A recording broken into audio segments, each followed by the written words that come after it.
Good evening everybody. ASC academy में आपका स्वागत है। आज की करंट अफेयर की क्लास हम स्टार्ट करते हैं। देखिए पाई के बारे में पढ़ते हैं। तो देखिए पाई के दो मान होते हैं।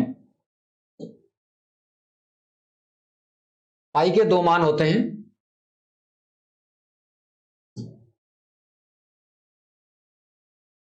एक मान होता है 22/7 और दूसरा होता है 3.14।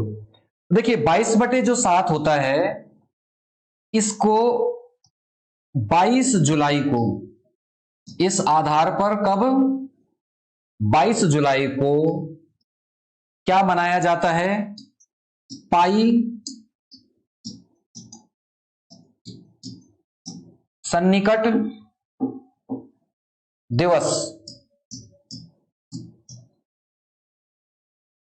देखिए 22/7 होता है, इसको आधार मानते हुए इसे क्या माना गया है? दिन, और इसे महीना। तो 22 जुलाई को, जो कि आज है, 22 जुलाई को पाई सन्निकट दिवस मनाया जाता है। ठीक इसी तरह जिस तरह इसकी वैल्यू 3.14 होती है, इस तरह से 14 मार्च को क्या मनाया जाता है? पाई दिवस।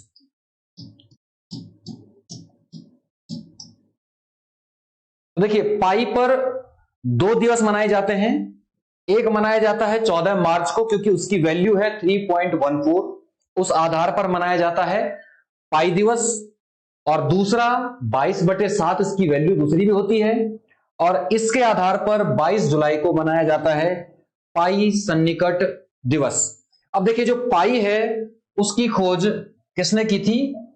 विलियम जोन्स ने। विलियम जोन्स ने 1706 में पाई का मान ज्ञात किया था। और पाई का जो ये निशान है, ये सिंबल है पाई का, इस सिंबल को दिया था लियोनहार्ड यूलर द्वारा। लियोनहार्ड यूलर द्वारा। तो देखिए विलियम जोन्स द्वारा 1706 में पाई का मान निकाला गया, और इस पाई के सिंबल को दिया गया था लियोनहार्ड यूलर द्वारा। इसके दो वैल्यू होती हैं, 22/7 और 3.14। अब देखिए ताज्जुब की बात यह है कि अंग्रेज इसे खोज रहे थे 1706 में और पाई का मान दे रहे थे, जबकि अगर हम बात करें भारत में, तो भारत में देखिए आर्यभट्ट के बारे में। आर्यभट्ट का ये एक श्लोक है, और इस श्लोक का मतलब आप नीचे देखें, 100 में 4 जोड़ें, 8 से गुना करें और फिर 62,000 जोड़ें, जो कि नीचे दिया हुआ है। 100 में 4 जोड़ रखा है, 8 से गुना कर रखा है, 62,000 जोड़ रखा है। इस नियम से 20,000 परिधि के एक वृत्त का व्यास मापा माना जा सकता है, और 20,000 का डिवाइड कर रखा है। और आप देखिए वही वैल्यू यहां निकल कर आ रही है जो वैल्यू बताई गई है। ये 3.14, ये देखिए ये वही वैल्यू है जिस वैल्यू को हमारे सामने विलियम जोन्स ने 1706 में रखा था। तो आप समझ सकते हैं कि भारतीय सभ्यता इससे पुरानी है, लेकिन चूंकि विजेता इतिहास लिखता है और भारत उस दौरान गुलामी के दौर से गुजर रहा था जब अंग्रेज ऐसा कर रहे थे, तो पाई का मान कितना होता है? 22/7 और 3.14। किसी का कोई डाउट?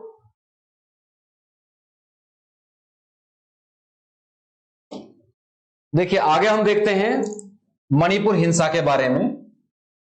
अभी आप लोग न्यूज में पढ़ रहे होंगे कि अभी एक बहुत ही निंदनीय घटना मणिपुर में सामने आई कि कुछ महिलाओं को निर्वस्त्र कर दिया गया था। तो ऐसी घटना का क्या कारण है, क्या वजह है कि मणिपुर है जिसमें हिंसा हो रही है और मणिपुर सुलग रहा है, तो उस चीज को हम समझते हैं। तो देखिए मणिपुर जो हिंसा है उसका कारण है मैतेई समुदाय। जो वहां का मैतेई समुदाय है, इसको हाल ही में मणिपुर हाईकोर्ट ने वहां की गवर्नमेंट को कहा कि जो इन्हें 10 साल पहले एसटी का दर्जा, अनुसूचित जनजाति का दर्जा दिया जाने का जो प्रावधान था, जो प्रपोजल था, आप उसे आगे बढ़ाइए, मतलब इनको एसटी का दर्जा दे दीजिए। तो एसटी का दर्जा किसे देना था? मैतेई समुदाय को। लेकिन इसका भारी विरोध किया है कुकी और नागा समुदाय ने। तो वाकई में ये जो संघर्ष है मेन है मैतेई और कुकी समुदाय के मध्य, और नागा उसमें सपोर्ट कर रहे हैं। तो हम इसकी पोजीशन हम देख लें। ये मणिपुर का हिस्सा है, नॉर्थ ईस्ट, इसे चिकन नेक बोला जाता है, चिकन नेक बोला जाता है। और इन 7 राज्यों को बोला जाता है 7 सिस्टर्स, 7 बहनें। इस मणिपुर में हिंसा हो रही है, और हिंसा का कारण क्या है? मैतेई समुदाय को एसटी का दर्जा दिया जाना। इसके लिए वहां के हाई कोर्ट ने गवर्नमेंट को कहा कि जो इनका 10 साल पहले से पेंडिंग है प्रपोजल, उसे आगे बढ़ाया जाए, और उसे आगे बढ़ाकर इनको एसटी का दर्जा दे दिया जाए। पढ़ते हैं। हेनले पासपोर्ट सूचकांक। देखिए, हेनले हर साल पासपोर्ट सूचकांक जारी करता है, और इस बार जो पासपोर्ट सूचकांक जारी किया गया है 2023 का, एक संस्था है हेनले एंड पार्टनर्स वीजा, ये संस्था इसे जारी करती है। ये संस्था इस सूचकांक को जारी करती है। इसका मतलब यह है कि जिस देश की रैंकिंग अच्छी होगी, मतलब वो देश, उसका पासपोर्ट ऐसा है कि ज्यादा से ज्यादा देशों में उस पासपोर्ट से बिना वीजा के एंट्री मिल सकती है। मतलब उस पासपोर्ट के साथ वीजा लेने की आवश्यकता नहीं है। तो अगर इसमें बात करें हम भारत की, तो भारत का स्थान 2022 में 87वां स्थान था, और इसमें 7 अंकों का सुधार हो गया है। इस बार 7 अंकों का सुधार होकर भारत का स्थान आ गया है 80। और इस स्थिति की वजह से भारत के नागरिक भारत के पासपोर्ट से 57 देशों में बिना वीजा के एंट्री कर सकते हैं। क्लियर है? भारत की स्थिति जो पिछले साल 87वां स्थान था, वो अब की बार 80वां स्थान हो चुका है। 7 अंकों का सुधार आया है, और इसका मतलब है कि भारत का जो पासपोर्ट है उसे लेकर भारतीय नागरिक 57 देशों में बिना वीजा के एंट्री कर सकते हैं। अब देखिए, इसमें जो फर्स्ट पोजीशन है वो सिंगापुर की है। सिंगापुर के नागरिक वहां के पासपोर्ट से 192 देशों में बिना वीजा के एंट्री कर सकते हैं। जबकि सेकंड पोजीशन पर जर्मनी, इटली और स्पेन है, जहां से 190 देशों में बिना वीजा के एंट्री मिल सकती है। और देखिए, सबसे अंतिम स्थान इसमें जो दिया गया है, सबसे अंतिम, वो अफगानिस्तान को दिया गया है। और अफगानिस्तान के नागरिक बिना वीजा के 27 देशों में एंट्री कर सकते हैं। तो हेनले पासपोर्ट सूचकांक क्या है? ये एक इंडेक्स, एक सूचकांक जारी करता है। जारी कौन करता है? हेनले एंड पार्टनर्स वीजा नाम से एक संस्था है, वो जारी करती है। और इसका मतलब है कि कौन से देश के नागरिक अपने पासपोर्ट से कितने अधिकतम देशों में बिना वीजा के एंट्री कर सकते हैं। इसमें पहला स्थान सिंगापुर को दिया गया है, मतलब 192 देशों में सिंगापुर के नागरिक पासपोर्ट से बिना वीजा के एंट्री कर सकते हैं। दूसरा स्थान जर्मनी, इटली और स्पेन को दिया गया है। और अंतिम स्थान जो दिया गया है वो अफगानिस्तान को दिया गया है, और वहां के नागरिक 27 देशों में बिना वीजा के सिर्फ एंट्री कर सकते हैं। भारत की स्थिति वर्तमान रैंकिंग 80 है, और इसमें 7 अंकों का पिछले वर्ष की तुलना में सुधार हुआ है, और इससे भारत के नागरिक 57 देशों में बिना वीजा के एंट्री कर सकते हैं। किसी का कोई डाउट? देखिए आगे पढ़ते हैं हम। अंतर्राष्ट्रीय चंद्रमा दिवस। अंतर्राष्ट्रीय चंद्रमा दिवस है जो 20 जुलाई को मनाया जाता है। और 20 जुलाई को मनाने का कारण क्या है? इसका कारण यह है कि 20 जुलाई को ही मनुष्य ने पहली बार चंद्रमा पर कदम रखा था। और यह कदम जिस यान से रखा था उसका नाम था अपोलो 11 और इसे नासा द्वारा भेजा गया था, जिसमें 3 यात्री थे, Neil Armstrong, Edwin Buzz Aldrin और माइकल कॉलिन। 3 उसमें यात्री गए थे। 3 यात्रियों में से 2 यात्री वहां के धरातल पर उतरे थे और ये शटल में ही रहे, मतलब यान में ही मौजूद रहे। यान में ही मौजूद रहे। तो अंतर्राष्ट्रीय चंद्रमा दिवस क्यों मनाया जाता है? क्योंकि इस दिन मनुष्य ने पहली बार चंद्रमा पर कदम रखा था। और ये जो चंद्रमा पर कदम रखा था, ये रखा था 20 जुलाई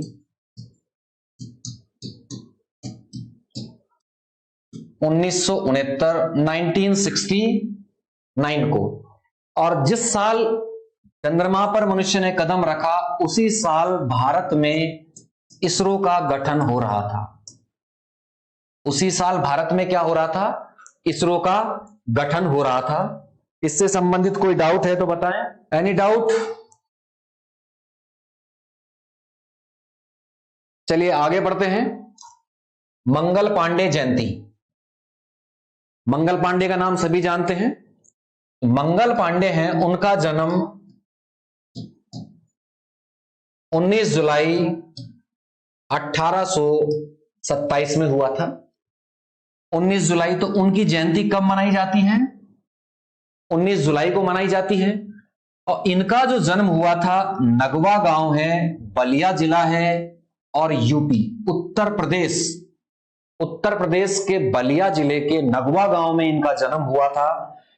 इन्होंने जब 1857 के दौरान पहले अंग्रेज जो राइफल इस्तेमाल किया करते थे उसका नाम था ब्राउन बेस। ब्राउन बेस की जगह नई राइफल आ चुकी थी, इनफील्ड।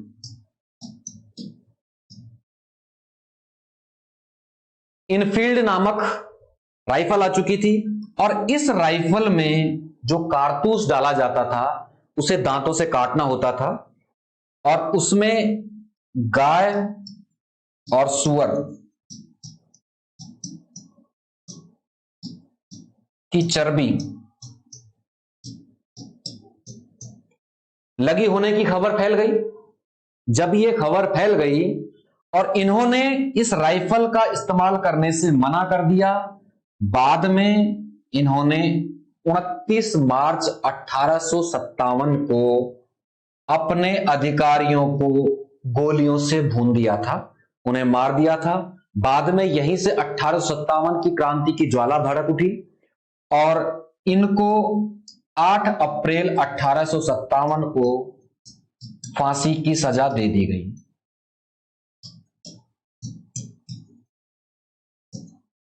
तो ये वो क्रांतिकारी हैं जिन्होंने 1857 की क्रांति का प्रारंभ किया, भड़काया इन्होंने। इनका जन्म 19 जुलाई को हुआ था 1827 में। जिस समय ये क्रांति हो रही थी या ऐसा ये कर रहे थे, उस समय इनकी एज 30 साल थी। 30 साल की एज में इन्होंने अपने अधिकारियों को गोलियों से मार दिया था, क्योंकि वो इन पर दबाव बना रहे थे इस राइफल का इस्तेमाल करने के लिए, इनफील्ड राइफल का। इससे पहले जो राइफल इस्तेमाल हुआ करती थी उसका नाम था ब्राउन बेस। नई राइफल जो आई थी उसका नाम था इनफील्ड, जिसमें गाय और सुअर की चर्बी लगी होती थी, जिसे दांतों से काटना होता था, उसका इन्होंने विरोध किया। जब विरोध नहीं सहा गया तो इन्होंने अपने अधिकारियों को मार दिया और उसके बाद इनको 8 अप्रैल 1857 को फांसी की सजा दे दी गई। किसी का कोई डाउट इससे रिलेटेड? अब देखिए आगे बढ़ते हैं। मंगल पांडे जयंती के बारे में हम पढ़ चुके हैं। अब देखिए नोमैडिक एलिफेंट युद्धाभ्यास। नोमैडिक का मतलब होता है खानाबदोश।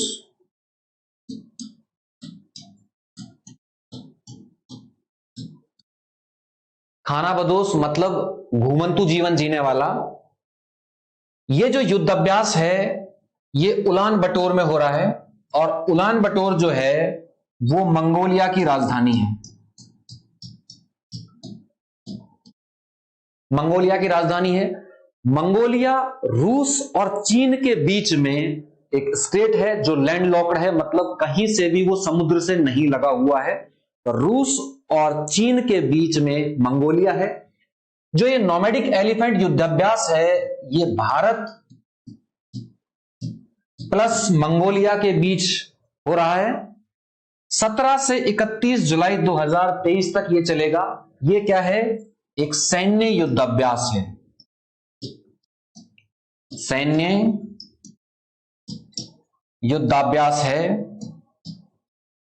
सेना को नई नई टेक्नोलॉजी के साथ अवगत कराया जाता है, नई नई विधियों से सीखा जाता है, दूसरे देश के साथ कराया जाता है ताकि वहां की टेक्नोलॉजी को समझ सकें, वहां के कंसेप्ट को समझ सकें। तो नोमैडिक एलिफेंट युद्धाभ्यास क्या है? एक सैन्य युद्धाभ्यास है जो किन किन देशों के बीच होता है? भारत और मंगोलिया के बीच होता है। वर्तमान में ये इस साल 17 से 31 जुलाई तक चल रहा है, फिलहाल चल रहा है ये। और ये उलान बटोर जो कि मंगोलिया की राजधानी है वहां पर ये युद्धाभ्यास जारी है। इससे रिलेटेड कोई डाउट? देखिए नेक्स्ट चलते हैं। भारत बांग्लादेश व्यापार समझौता। हाल ही में भारत और बांग्लादेश के बीच में एक व्यापार समझौता हुआ है और व्यापार समझौते में यह कहा गया है कि ये दोनों देश रुपए में व्यापार करेंगे। क्या करेंगे? रुपए में व्यापार। अब देखिए जो भी अंतरराष्ट्रीय व्यापार होता है वो डॉलर में होता है। अंतरराष्ट्रीय व्यापार किस में होता है?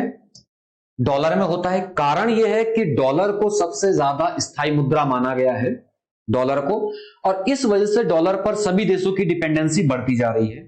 अब डॉलर पर डिपेंडेंसी ना बढ़े इसलिए भारत और बांग्लादेश ने व्यापार समझौता किया है कि हम व्यापार किसमें करेंगे? रुपए में। और बांग्लादेश पहली बार भारतीय मुद्रा रुपए में व्यापार भारत के साथ कर रहा है। इससे फायदा यह होगा कि एक तो डॉलर पर डिपेंडेंसी खत्म हो जाएगी। अगली चीज, अगर हम भारत बांग्लादेश से कुछ मंगा रहे हैं और उसके बदले में हम बांग्लादेश को रुपया पे कर रहे हैं तो डेफिनेटली वो रुपया भारत में ही चलना है, तो बांग्लादेश भी डेफिनेटली भारत से कुछ ना कुछ मंगाएगा। तो एक तरह से इससे क्या होगा? द्विपक्षीय व्यापार, दोनों पक्षों में जो व्यापार है वो बढ़ेगा। द्विपक्षीय व्यापार में क्या होगी? वृद्धि होगी। ऐसा भारत ने पहले ईरान के साथ भी किया था।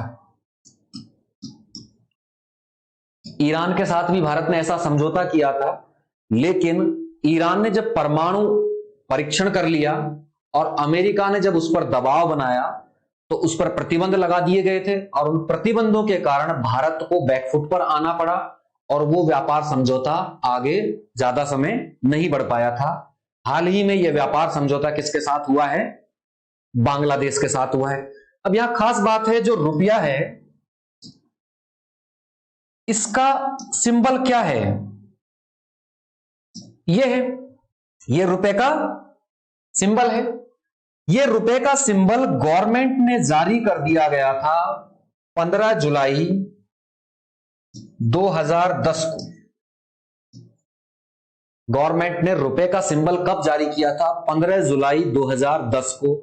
इस सिंबल को किसने बनाया था? गवर्नमेंट ने अपॉर्चुनिटी दी बहुत लोगों को कि आप सिंबल तैयार करके भेजें, जिसका सिंबल सेलेक्ट होगा उसे प्राइज मिलेगा। और यह सिंबल सेलेक्ट हुआ था मिस्टर डी उदय कुमार का, जो कि बाद में आईआईटी गुवाहाटी में प्रोफेसर बन गए थे। तो रुपए का जो हम सिंबल यूज करते हैं उसे किसने डिजाइन किया था? डी उदय कुमार ने डिजाइन किया था।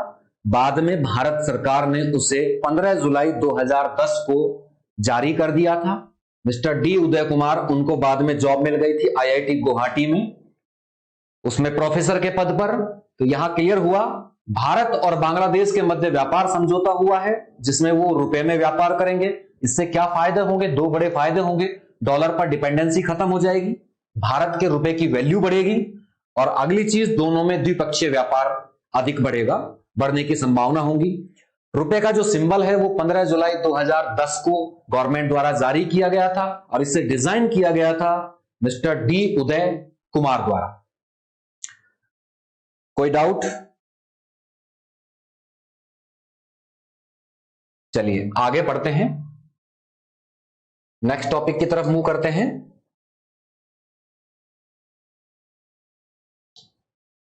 अब हम देखते हैं भारत का मानचित्र। भारत का मानचित्र, ये भारत का नया मैप तैयार हो गया है। आप इसमें देख रहे हैं कि ये लद्दाख और ये जम्मू कश्मीर, ये पहले एक था, ये पहले क्या था? एक स्टेट था। और अब क्या है? ये दो यूनियन टेरिटरी हैं, मतलब दो केंद्र शासित प्रदेश हैं। अगर हम भारत की वर्तमान में बात करें तो भारत में 28 राज्य हैं और 8 केंद्र शासित प्रदेश हैं। क्या है? भारत में 28 राज्य हैं और 8 केंद्र शासित प्रदेश हैं। तो देखते हैं इसके बारे में कि इनका किस किस तरह से आगे बढ़ना शुरू हुआ। देखिए, वर्ष 2000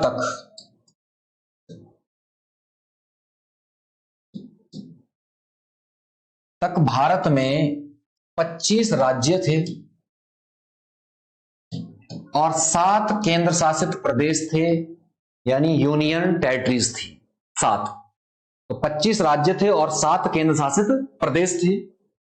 बाद में 1 नवंबर को 2000 को छत्तीसगढ़ भारत का 26वां राज्य बना।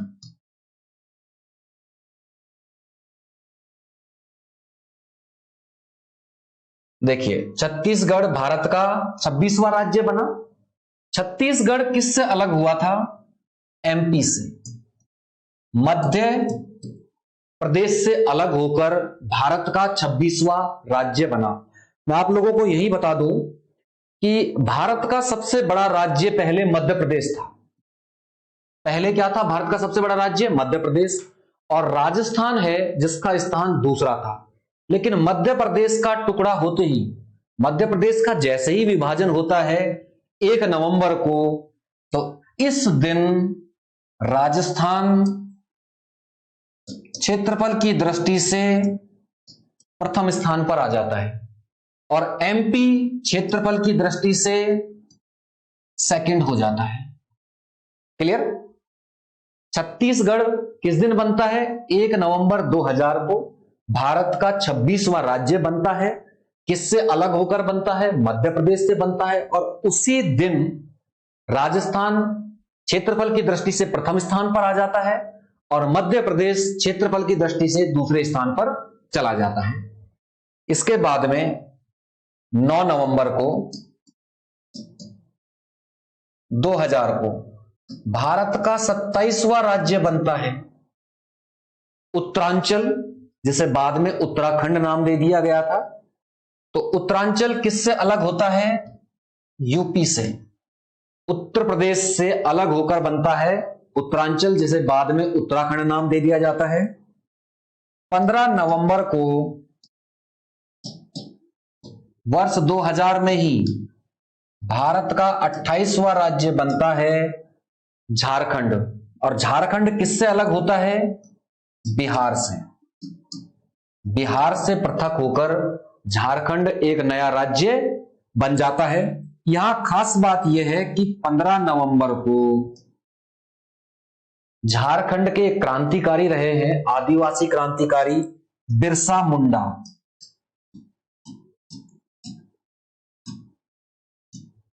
क्या नाम है उनका? बिरसा मुंडा। इनका जन्म दिवस है, इनकी जयंती होती है, उसी दिन झारखंड का स्थापना दिवस होता है। तो 15 नवंबर वर्ष 2000 को 28वां राज्य झारखंड बनता है बिहार से पृथक होकर। अब देखते हैं उसके बाद तेलंगाना। 2 जून 2014 को भारत का 29वां राज्य बनता है और यह किससे पृथक होता है? आंध्र प्रदेश से पृथक होता है। अब आंध्र प्रदेश से पृथक होता है और यहां अब स्थिति आ गई है कि हमारे कितने राज्य हो गए हैं? 29 राज्य हो गए हैं और हमारे 7 केंद्र शासित प्रदेश हैं। यहां तक क्लियर है? अब हमारे बन चुके हैं 29 राज्य और 7 केंद्र शासित प्रदेश। यहां पहले 25 थे और 7 केंद्र शासित प्रदेश थे। 25 के बाद में 4 राज्य और बन गए तो 29 राज्य हो गए। आगे हम देखते हैं। इसके बाद 31 अक्टूबर 2019 को जो जम्मू कश्मीर राज्य है, जम्मू कश्मीर ये पहले क्या था? एक राज्य था। इसे 2 हिस्सों में तोड़ दिया जाता है, जम्मू कश्मीर और लद्दाख, और ये 2 क्या बन जाती हैं? यूनियन टेरिटरीज, केंद्र शासित प्रदेश। तो गौर कीजिए कि इससे पहले जस्ट क्या था? 29 राज्य थे और 7 केंद्र शासित प्रदेश थे। एक राज्य कम हो गया और 2 केंद्र शासित प्रदेश बढ़ गए। तो अब राज्य कितने हो गए? 28 राज्य हो गए। और केंद्र शासित प्रदेश कितने हो गए? केंद्र शासित प्रदेश हो गए 9। यहां खास बात देखिए कि यह 31 अक्टूबर का दिन ही क्यों चुना गया? जम्मू कश्मीर का राज्य का दर्जा समाप्त कर उसका विभाजन कर दिया गया और विभाजन करने की जो तिथि थी वो 31 अक्टूबर थी। इसका कारण था इस दिन सरदार वल्लभ भाई पटेल, सरदार पटेल की जयंती होती है, यानी जन्म दिवस होता है और इसको मनाया जाता है राष्ट्रीय एकता दिवस के तौर पर। राष्ट्रीय एकता दिवस।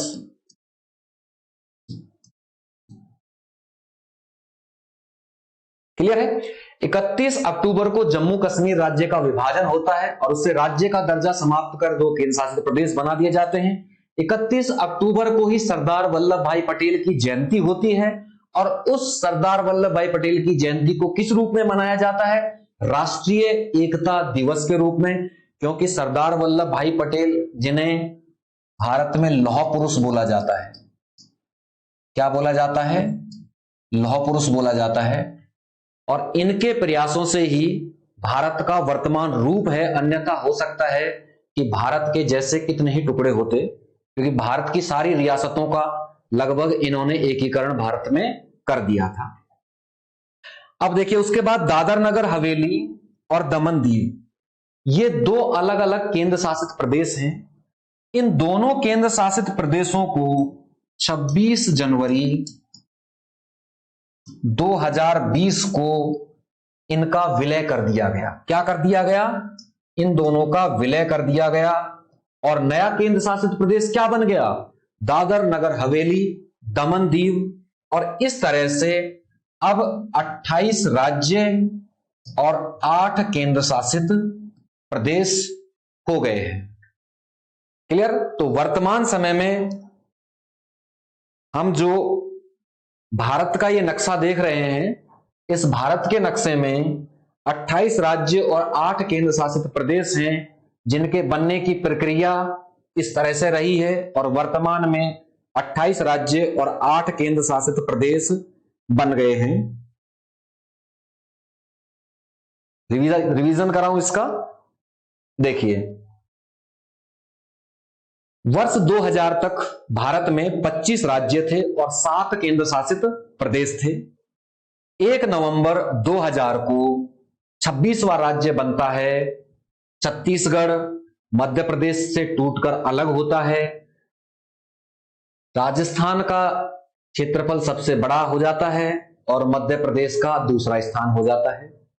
9 नवंबर को 27वां राज्य बनता है उत्तर प्रदेश से अलग होकर। कौन सा बनता है? उत्तरांचल, जिसका नाम बाद में उत्तराखंड कर दिया जाता है। 15 नवंबर को जिस दिन बिरसा मुंडा की जयंती होती है, बिरसा मुंडा जयंती होती है, उस दिन बिहार से पृथक होता है झारखंड और भारत का 28वां राज्य बनता है।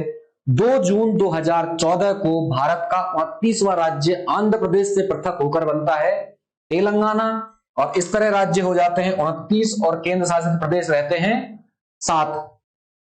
इसके बाद में जम्मू कश्मीर, उसका राज्य का दर्जा समाप्त कर दिया जाता है, उसे केंद्र शासित प्रदेश बना दिया जाता है। ऐसा किया जाता है 31 अक्टूबर 2019 को।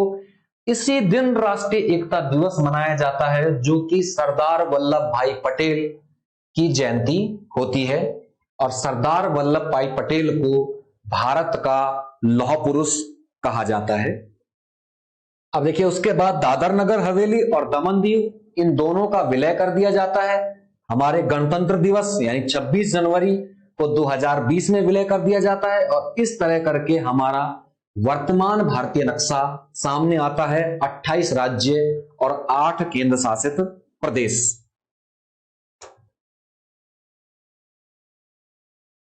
क्लियर है? आगे बढ़ें।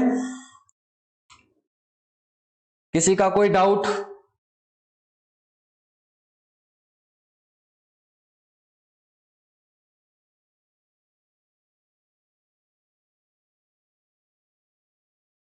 अब देखिए, जब हमारे भारत के नक्शे में कुछ चेंज हुआ है, खास करके जम्मू कश्मीर के विभाजन से नए केंद्र शासित प्रदेश बन गए हैं, तो इसकी वजह से संसद के जो दोनों सदन हैं, उन दोनों सदनों में जो सीट हैं उनमें भी फर्क आया है, उनमें भी परिवर्तन हुआ है। तो उसे हम समझ लें। हमारा जो संसद भवन है, संसद के 3 अंग होते हैं। 3 अंग कौन कौन से होते हैं? एक राष्ट्रपति,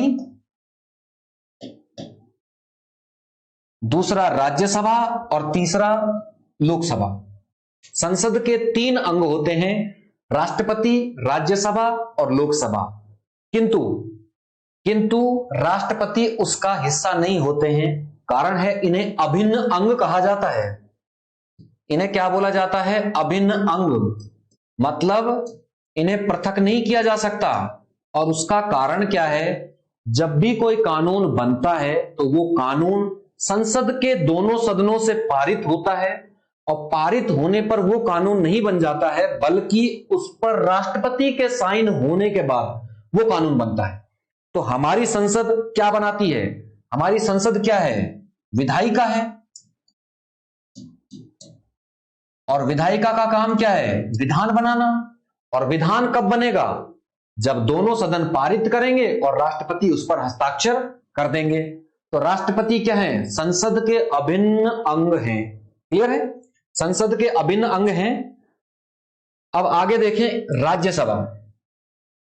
राज्यसभा इसका क्या है? उच्च सदन है। राज्यसभा इसका उच्च सदन है।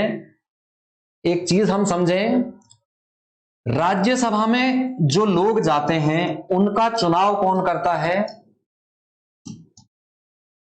राज्यों के एमएलए। राज्यों के एमएलए इनका चुनाव करते हैं। और लोकसभा में जो लोग जाते हैं उनका चुनाव कौन करता है? जनता करती है। और ये जो राज्यों के एमएलए हैं, इनका चुनाव कौन करता है? इनका भी जनता करती है। यानी राज्य में जो सरकार बनी है उसके लिए एमएलए कौन भेज रहा है? जनता भेज रही है। और जो लोकसभा है उसके लिए भी जनता भेज रही है। राज्यसभा की आवश्यकता क्या है? क्यों है राज्यसभा की आवश्यकता? कारण यह है कि हमारा जो संविधान है वो संघीय व्यवस्था पर आधारित है। कैसा संविधान है हमारा? संघीय संविधान है। इसका मतलब है केंद्र और राज्य दोनों मौजूद रहेंगे और दोनों अपनी अपनी शक्तियों का इस्तेमाल करेंगे। लेकिन आप गौर करके देखें कि संसद में, केंद्र में जनता का प्रतिनिधित्व है लोकसभा, लेकिन राज्यों का प्रतिनिधित्व कहां है? राज्य अपनी बात केंद्र से कैसे कहें, या केंद्र जो कानून बना रहा है उसमें राज्यों का क्या महत्व रहे, उसके लिए होती है राज्यसभा। क्लियर है? इसीलिए इसमें जनता द्वारा चुनकर नहीं भेजे जाते हैं सीधे, बल्कि जनता ने जिनको चुनकर भेजा है वो लोग चुनकर भेजते हैं राज्यसभा। क्लियर है? राज्यसभा की आवश्यकता क्यों है? क्योंकि हमारी व्यवस्था है संघीय व्यवस्था, और संघीय व्यवस्था में सिर्फ केंद्र ही नहीं है, राज्यों का भी महत्व है, और राज्य अपनी बात केंद्र से कह सकें, इसलिए राज्यसभा है। क्लियर है? अब आगे देखें, राज्यसभा की जो वर्तमान सदस्य संख्या है वो 245 है, और वैसे इसकी निर्धारित जो संख्या है वो है 5,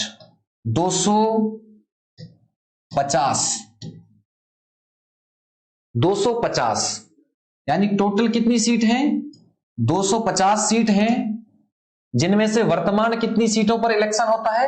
245 पर। अब 245 में भी गौर करके देखिए, इनमें 12 सदस्य राष्ट्रपति मनोनीत करते हैं, मनोनीत कर सकते हैं राष्ट्रपति, जो कि किस क्षेत्र से होने चाहिए? कला, साहित्य, खेल जगत, इनसे जुड़े हुए विषयों के विशेषज्ञों को राष्ट्रपति सीधा मनोनीत कर सकते हैं। अब राज्यसभा में इलेक्शन कितनी सीटों पर होता है? 233 सीटों पर चुनाव होता है, और 12 सीट मनोनीत करके भेज दी जाती हैं। राष्ट्रपति की इच्छा है कि सभी 12 सीटों पर मनोनीत करें या नहीं करें। अब 233 सीट निर्धारित हैं, इनमें से राज्यों से जो भेजे जाएंगे वो 225 लोग होंगे, यानी 225 सीट राज्यसभा की राज्यों के हिस्से में आती हैं, और बाकी 8 सीटें बची हुई हिस्से में आती हैं केंद्र शासित प्रदेशों के हिस्से में। अब एक गौर करके देखिए कि मैंने अभी आप लोगों को बताया कि कौन चुनकर भेजेगा? एमएलए चुनकर भेजेगा, और एमएलए किस में बैठते हैं? विधानसभा में। किस में बैठते हैं? विधानसभा में। अब हमारे पास केंद्र शासित प्रदेश कितने हैं? Union territories. हमारे पास 8 यूनियन टेरिटरीज हैं। अब 8 यूनियन टेरिटरीज में जिनमें विधानसभा है, जिनमें विधानसभा है, केवल वहीं से चुनकर भेजे जाएंगे राज्यसभा को, जिनमें विधानसभा है, क्योंकि एमएलए चुनकर भेजेंगे, और एमएलए कहां होते हैं? जहां विधानसभा होती है। तो भारत में 8 केंद्र शासित प्रदेशों में से ऐसे कितने प्रदेश हैं, केंद्र शासित प्रदेश, जिनमें विधानसभा है? तो देखिए, 1 नंबर पर दिल्ली, दूसरा पुदुचेरी, जिसे पहले पौंडीचेरी कहा जाता था, और तीसरा जम्मू एंड कश्मीर। तो हमारे भारत में 3 केंद्र शासित प्रदेश ऐसे हैं जिनके पास अपनी क्या है? विधानसभा है। अब यहां गौर करने वाली बात है कि एग्जाम में क्वेश्चन पूछा जा सकता है कि हमारे देश में कुल कितनी विधानसभा है? हमारे देश में कुल कितनी विधानसभा है? कुल विधानसभा, अब देखिए, हमारे देश में 28 राज्य हैं, तो 28 राज्यों में सभी के पास अपनी अपनी विधानसभा है। अब बचते हैं केंद्र शासित प्रदेश, और केंद्र शासित प्रदेश 8 हैं, लेकिन उनमें से 3 के पास अपनी विधानसभा है, यानी 28 और 3 31। टोटल हमारे देश में 31 विधानसभा इस समय मौजूद हैं, जिनमें से 28 राज्यों के पास हैं और 3 केंद्र शासित प्रदेशों के पास हैं। और जिन 3 केंद्र शासित प्रदेशों के पास विधानसभा है वही भाग लेती हैं राज्यसभा के चुनावों में। इस वजह से केंद्र शासित प्रदेशों के पास 8 सीट हैं और सभी केंद्र शासित प्रदेशों से यहां चुनकर नहीं जाते हैं बल्कि 3 से ही चुनकर जाते हैं। तो दिल्ली के पास 3 सीट हैं राज्यसभा की, जम्मू कश्मीर के पास 4 सीट हैं और पुदुचेरी के पास कुल में 1 सीट है। इस तरह से करवे राज्यसभा की सीटों का डिवाइडेशन है, जो कि पहले जम्मू कश्मीर की जो सीट आती थी राज्यसभा को वो इस हिस्से में से आती थी, राज्यों के हिस्से में से, लेकिन इसका दर्जा राज्य से खत्म करके क्या कर दिया गया, केंद्र शासित प्रदेश का कर दिया गया। इसलिए जम्मू कश्मीर की सीट अब यहां से ना होकर कहां चली गई है, केंद्र शासित प्रदेशों के हिस्से में चली गई है। किसी का कोई डाउट इसमें?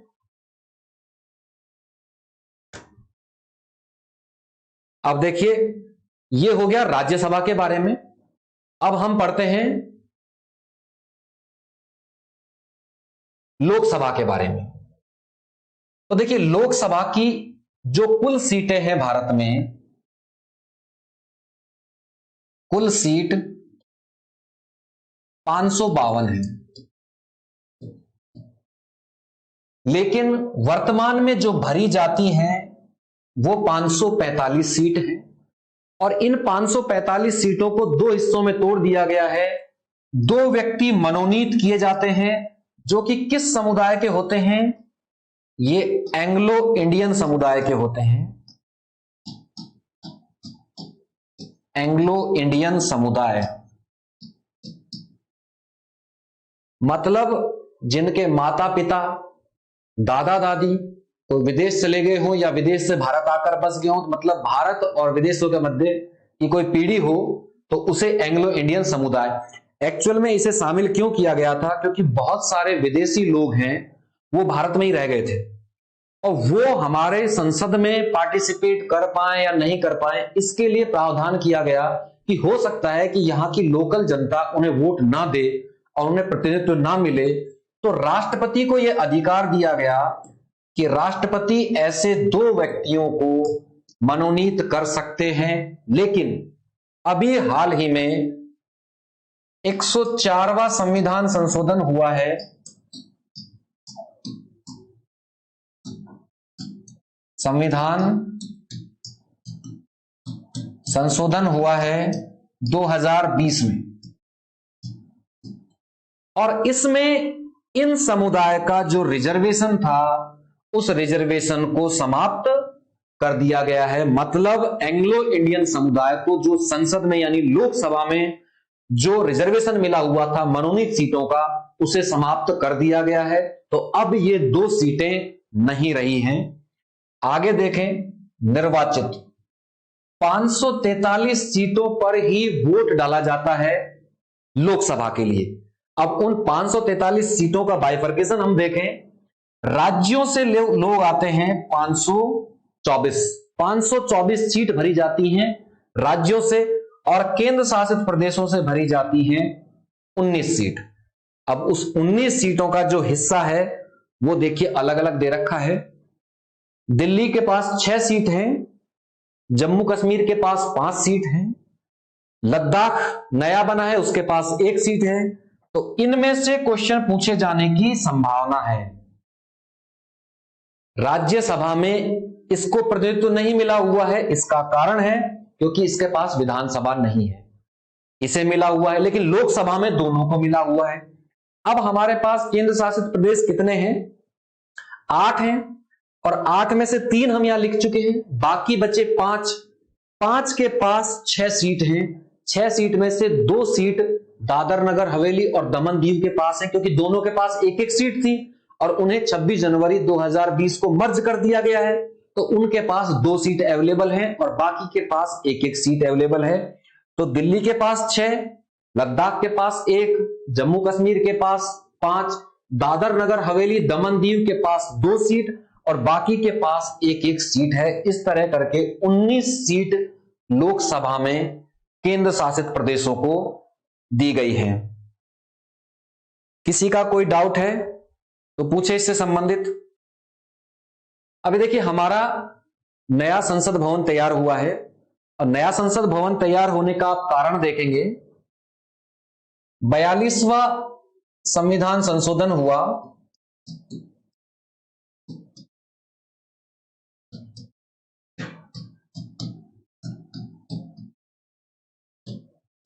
(1976) में। इसे मिनी कॉन्स्टिट्यूशन या लघु संविधान भी कहा जाता है, क्योंकि बड़े पैमाने पर संविधान में परिवर्तन हुए थे, तो इसे लघु संविधान भी कहा जाता है। 1976 में हुआ और इसमें यह डिसाइड किया गया कि वर्ष 2000 तक, कब तक? वर्ष 2000 तक हम 1971 की जनगणना के आधार पर ही लोकसभा और विधानसभा की सीटों को रखेंगे। तो देखिए 1976 में हुआ और उससे जस्ट पहले कौन सी जनगणना थी? तो 1971 की जनगणना थी। तो ये डिसाइड किया गया कि 1971 की जनगणना में जितनी सीटें थी उनके आधार पर ही हम चुनाव कराते रहेंगे। कब तक कराते रहेंगे? वर्ष 2000 तक।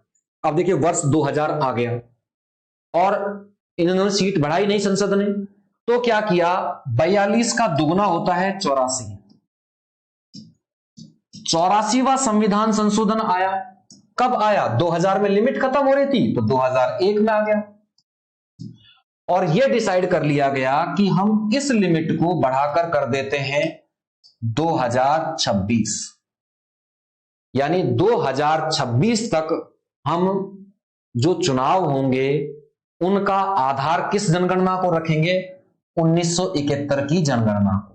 तो ये याद रखिएगा, अभी आने वाला लोकसभा का जो चुनाव है 2024 में होना है, तो 1976 से लेकर 2024 तक जो भी चुनाव हुए हैं उनका आधार क्या रहा है? 1971 की जनगणना रहा है उसका आधार। और आने वाले समय में हो सकता है अब 2026 में हो सकता है गवर्नमेंट इसे एक्सटेंड कर दे, यानी बढ़ा दे, और बढ़ाकर हो सकता है कि जनगणना का पैमाना 2001 कर दिया जाए, 1991 कर दिया जाए, तो वो हमें 2026 में पता चलेगा। अभी हाल ही में स्थिति यह है कि हमारे चुनावों का जो आधार है वो कौन से वर्ष की जनगणना है? 1971 की जनगणना है। ऐसा कहा गया था 42वें संविधान संशोधन में और इससे लिमिट बढ़ा दी गई थी 2000 तक। और वर्ष 2000 की जब लिमिट पूरी हो गई तो अगले ही साल 2001 में संविधान संशोधन आया 42वें का दुगना यानी 84वां, और उसमें इस लिमिट को बढ़ा दिया था 2026 तक। अब 2026 के बाद हो सकता है इस लिमिट को यानी 1971 की जनगणना के आधार को बढ़ा दिया जाए, क्योंकि इस तरह जनगणना के आधार को बढ़ाने पर ज्यादा सीटें बनेंगी। तो जो अभी हमने लोकसभा और राज्यसभा की सीटें पढ़ी हैं ये अभी 2024 तक है। 2026 में नया स्ट्रक्चर आता है तो हो सकता है कि ये जनगणना के आधार पर ये सीटें बढ़ जाएं और नई सीटों की ज्यादा सीटों की जरूरत होगी। इसीलिए पहले ही नया संसद भवन तैयार कर दिया गया है जिसमें ज्यादा सीटिंग कैपेसिटी है और वहां पर 888 लोकसभा के सदस्य बैठ सकेंगे। आज की क्लास में किसी का कोई डाउट है तो पूछें। किसी का कोई डाउट नहीं है? ठीक है, आज की क्लास हम समाप्त करते हैं। संडे का अवकाश रहेगा, सोमवार को फिर मिलते हैं शाम को 8 बजे तक। धन्यवाद।